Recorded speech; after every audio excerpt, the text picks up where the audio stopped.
ಇವಾಗ ಭುವನ್ ಪಾತ್ರ ಅಂತ ಬಂದಾಗ ರಗಡ್ ಅಂತ ಹೇಳಿದರು, ಸ್ವಲ್ಪ ಸಾಫ್ಟ್ ಅಂತಲೂ ಹೇಳಿದರು, ಅಥವಾ ಹೃದಯವಂತ ಅಂತಲೂ ಹೇಳಿದರು. ಸೊ ನಿಜ ಜೀವನದಲ್ಲಿ ಈ ಮೂರಲ್ಲಿ ನೀವು ನಿಜವಾಗ್ಲೂ ಯಾವುದು ಅಂತ? ಮೂರು ಇನ್ನೊಂದು ಸ್ವಲ್ಪ ಪಾರ್ಟ್ ಮೂರಲ್ಲೂ ಸ್ವಲ್ಪ ಅಂದರೆ ರಗಡ್ ಅಂದರೆ ಭುವನಷ್ಟು ನಾನು ರಗಡಿರೋಕ್ಕಾಗಲ್ಲ. ಯಾಕಂದರೆ ಅವನು ಹೇಗೆ ಅಂತಂದರೆ MLA ಹತ್ರ ಹೋಗಿ ಜಗಳ ಆಡಿಕೊಂಡು ಅವ್ರ ಕೈ ಮಾಡಿ ಅದೆಲ್ಲ ಒಂದು ಮುಂದೆ ಎಪಿಸೋಡ್ಸ್ಗಳೆಲ್ಲ ಬರುತ್ತೆ ಆ ಥರದ್ದು. ಬಟ್ ಒಂದು ಸ್ವಲ್ಪ to certain extent I am. And also ಹೃದಯವಂತ.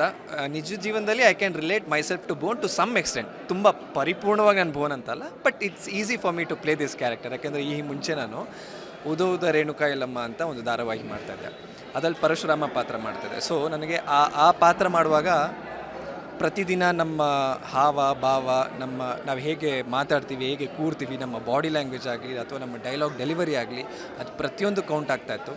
So ಆ ಪಾತ್ರ ಮಾಡಿದ್ದು ನನಗೆ ಇಷ್ಟು ವರ್ಷ ಮಾಡಿದ್ದು ಒಂದು 2-3 ವರ್ಷದಿಂದ ಬೇರೆ ಸೀರಿಯಲಲ್ಲೆಲ್ಲ ಮಾಡಿದ್ದು. ಹಾಗೂ ಆ ಪಾತ್ರ ಮಾಡಿದ್ಮೇಲೆ ನನಗೊಂದು ಪರ್ಸ್ನಲ್ಲಾಗಿ ನನಗೇನು ಅನಿಸ್ತು ಅಂತಂದರೆ I have grown as an actor. ಅಂದರೆ ನಾನೊಬ್ಬ ಕಲಾವಿದನಾಗಿ ಪರಿಪೂರ್ಣನಾಗ್ತಾ ಇದ್ದೀನಿ ಅಂತ ನನಗೊಂದು ನಂಬಿಕೆ ಬಂತು.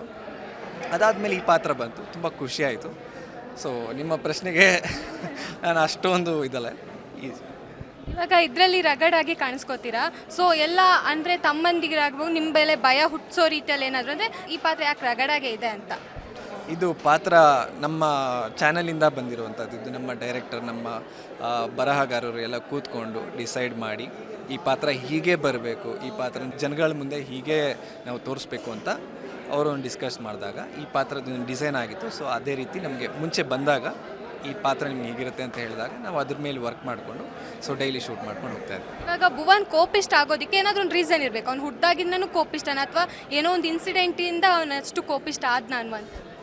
ಭುವನ್ ಬೇಸಿಕಲಿ ಅವನು ಅಷ್ಟೊಂದು ವಿದ್ಯಾವಂತ ಅಲ್ಲ. 10th ಓದಿ ಅರ್ಧ ಡಿಸ್ಕಂಟಿನ್ಯೂ ಮಾಡಿರ್ತಾನೆ. ಅಣ್ಣನೊಂದು ನಮ್ಮ ತಂದೆಯವರು ಒಂದು ಗಿರಣಿ ಅಂಗಡಿ ನಡೆಸ್ತಾ ಇರ್ತಾರೆ, ಮಿಲ್. ಸೊ ಅದರಲ್ಲಿ ಅವನು ಓದು ತಲೆಗೆ ಅಷ್ಟೊಂದು ಹತ್ತಲಿಲ್ಲ ಅಂದ್ಬಿಟ್ಟು ಸಣ್ಣ ವಯಸ್ಸಲ್ಲೇ ಕುಟುಂಬಕ್ಕೆ ಸಹಾಯ ಮಾಡಬೇಕು ಅಂತ ಅಣ್ಣನ ಜೊತೆ ಮಿಲ್ಲಿಗೆ ಸೇರಿಕೊಂಡು, ಅಷ್ಟೊಂದು ಫ್ರೆಂಡ್ಸ್ ಇರಲ್ಲ. ಒಂಥರ ಹೇಗೆ ಅಂತಂದರೆ ಪ್ರತಿಯೊಂದು ವಿಷಯಕ್ಕೆ ಪ್ರತಿಯೊಂದು ವಿಚಾರಕ್ಕೂ ಕೋಪಿಷ್ಟ ಅಂತಲ್ಲ, ಹೃದಯವಂತ. ಬಟ್ ಒಂದು ಸ್ವಲ್ಪ ಒಂದೊಂದು ಪರ್ಸ್ನಾಲಿಟೀಸ್ ಇರುತ್ತಲ್ಲ, ಸ್ವಲ್ಪ ಸಿಟ್ಟು ಮುಖ ಮಾಡ್ಕೊಂಡಿರೋದು, ಒಂಥರ ನೀ ನನಗೆ ಆಗದಿರೋರ ಥರ ಬಿಹೇವ್ ಮಾಡೋದು, ಆ ಥರ ಇರುತ್ತಲ್ಲ. ಹಾಗಾಗಿ ಅವ್ನು ಕೋಪಿಷ್ಟ ನಿಜ, ಅವನು ಸ್ವಲ್ಪ ಹೊರಟ ನಿಜ. ಬಟ್ ಒಳಗೆ ಡೀಪ್ ಡೌನ್ ಅವನೊಬ್ಬ ಹೃದಯವಂತ. ಅತ್ತಿಗೆ, ಅಣ್ಣ, ಅಮ್ಮ, ತಮ್ಮ ಎಲ್ಲರನ್ನೂ ತುಂಬ ಇಷ್ಟಪಡುವಂಥ ಪಾತ್ರ. ಜನಗಳಿಗದು ಇಷ್ಟ ಆಗುತ್ತೆ ಅಂತ ನಾನು ಅಂದ್ಕೊಂಡಿದ್ದೀನಿ. ಇವಾಗ ಭುವನ್ ಅಂತ ಪಾತ್ರ ಬಂದಾಗ ಸೊ ಆ ಪಾತ್ರ ಎಲ್ಲ ಮನೆಗಳಿಗೂ ರೀಚ್ ಆಗಿದೆ, ಆಲ್ಮೋಸ್ಟ್ ಈಗ ರೀಚ್ ಆಗ್ತಿದೆ, ಎಲ್ಲರೂ ನಿಮಗೆ ಒಳ್ಳೆ ರೀತಿಯಲ್ಲಿ ರೆಸ್ಪಾನ್ಸ್ ಕೊಡ್ತಾ ಇದ್ದಾರೆ. ಬಟ್ ಈ ಪಾತ್ರ ಅಂತ ಬಂದಾಗ ಎಲ್ಲರ ಮನೆಯಲ್ಲಿ ಈ ಥರ ಒಂದು ಕ್ಯಾರೆಕ್ಟರ್ ಇರಬೇಕಾ ಇರಬಾರ್ದು ಅನ್ನುವಂಥದ್ದು? ಒಬ್ರಿಗೂ ಒಂದು ಸಾಫ್ಟ್ ವರ್ಷನೂ ಇರಬೇಕು, ಒಂದು ರಗಡ್ ವರ್ಷನೂ ಇರಬೇಕು. ಅಂದರೆ ಪರಿಸ್ಥಿತಿ ತಕ್ಕ ಹಾಗೆ. ಇವಾಗ ನೀವು ನಮ್ಮ ಹತ್ರ ಪ್ರೀತಿಯಿಂದ ಮಾತಾಡ್ಸಿದ್ರೆ ನಾವು ನಿಮ್ಮ ಹತ್ರ ಪ್ರೀತಿಯಿಂದ ಮಾತಾಡ್ಸ್ತೀವಿ. ನೀವು ಸ್ವಲ್ಪ ಅಂತ ಬಂದರೆ ನಾವು ನಿಮ್ಗೆ ಆ ಥರದ್ದೊಂದು ಸ್ವಲ್ಪ ಆದರೂ ಇಟ್ಕೋಬೇಕು. ಯಾಕಂದರೆ ಇವಾಗಿರೋ ನಮ್ಮ ಸುತ್ತಮುತ್ತಿನ ಜನಗಳು ನಮ್ಮನ್ನು ಹೇಗೆ ಮಾತಾಡಿಸ್ತಾರೆ, ಹೇಗೆ ಆಡ್ಕೊತಾರೆ, ಮುಂದೆ ಚೆನ್ನಾಗಿರ್ತಾರೆ, ಹಿಂದೆ ಮಾತಾಡ್ತಾ ಇರ್ತಾರೆ.